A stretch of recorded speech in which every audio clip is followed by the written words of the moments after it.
What's up, Thrashers, and welcome back once again to the Thrash Maniac 99 YouTube channel, and I am back with another album review for you guys, and today I am talking about the latest offering from Limbonic Art with Opus Daemonical.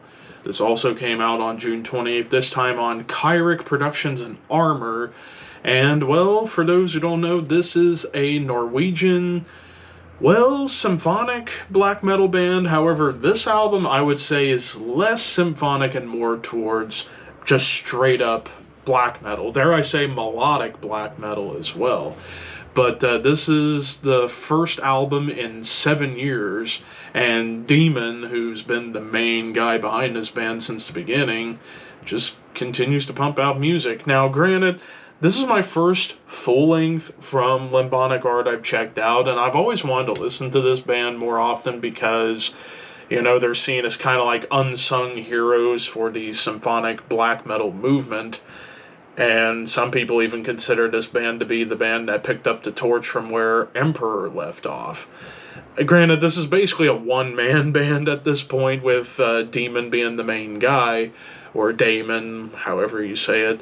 But yeah, this is my first experience, and we kick things off with Ad Astra et Abyssos.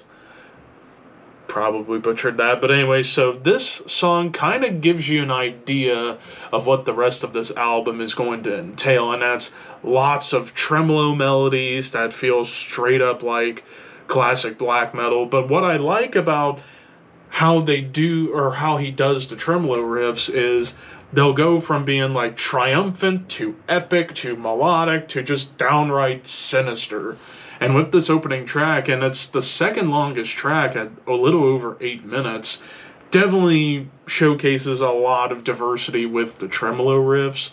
There's some cool D-beat stomps that are very classic black metal inspired, and really kind of gives you the idea of what the atmosphere and the vibe of this album is going to be, and it's basically a battle between dragons and demons in the cosmos. So it's a never-ending battle when it comes down to like how these songs are being projected. Defy Thy Master, you start to get another wrinkle, and that's triplet chugs, not in the death metal sense, but more in the black metal / blackened death metal. Like, it kind of reminds me of Necrophobic, but also a little bit of Dark Throne. It's like a triplet chug, but with epic tremolos that feel closer to Dark Throne. And then again, those epic tremolos just go into straight up evil territory, but there's some solid groove going on this track, as well as a double time stomp, which is always a plus. Consigned by, or to the Flames. This one, I feel, goes for definitely more of the classic black metal tropes with the sinister tremolos, although it kind of reminded me of Mayhem. This almost felt like a song that could have been on the last Mayhem album that they didn't write. But it does get a little bit more brutal at times, and even back into some more almost death metal triplet chugs, but with a black metal filter on top. Vir Triumphalis. This one definitely harkens back a lot to classic Emperor, with how melodic it gets and the epic qualities that's going on here. But some of these riffs, probably some of the best riff writing you're going to hear on this entire album, as they just feel like they just conjure up, like, let's summon the demons to slay the dragons and save our underworld from these scaly creatures or whatever the hell, or just up into the cosmos. But yeah, there's some triplets again, some blast beats, which blast beats aren't featured as much on this album. Like, there's some more like D-beat stuff and some double time going on, not as much blast beats, at least in the first half. In the second half, it definitely does pick up, and it does with this track. And then I Am Your Demon, you get tremolos, but now you do start to get some death metal riffs. Like, it's only peppered in there a few times in the song, and they're very brief, but you do hear some death metal riffs on this track. But there's some cool dark melodies happening, but there's also some huge crescendos and a triplet rhythm happening.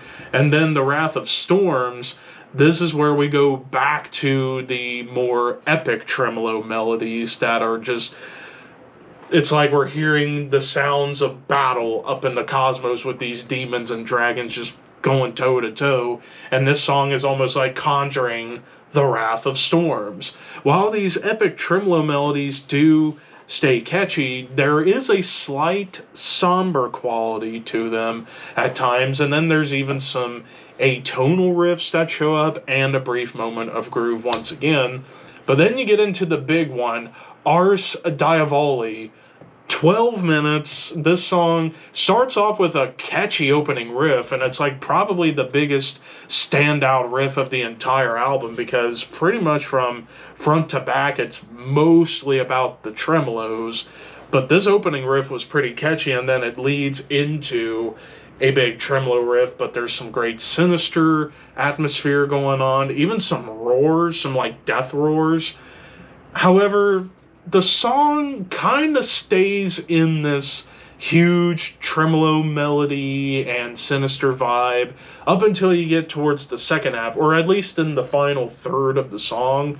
The riffs start building up an epic feeling, but it doesn't really progress too much out of these big tremolo riffs. And I'll be honest, that's one of the big crutches that I think this album has, as well as a bigger crutch that I'll talk about in a moment. But yeah, this album, while he does vary up the rhythms to make these big tremolo riffs feel more interesting and and make them feel more distinct, whether it be blast beats, D beats, some double time, or groove, he does rely a little too much on tremolos. Granted, like I said, there's some occasional death metal riffs and I Am Your Demon, and there's some triplet chugging going on, but just hangs on to the tremolos a little too much. Granted, he changes them up from sounding epic to evil to melodic or triumphant, but tremolos can be a bit much.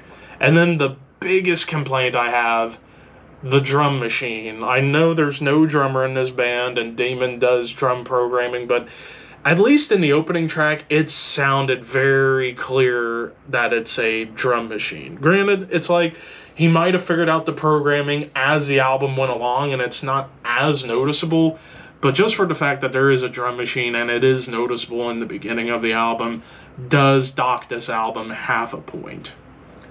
But with that said, despite the repetitious nature with the tremolo riffs, I still thought this was a pretty good album. I will give this a 3. I was going to give it 3.5. It's leaning towards 3.5, but because of those minor gripes, I have to knock it down to a 3. But it's still a pretty good album.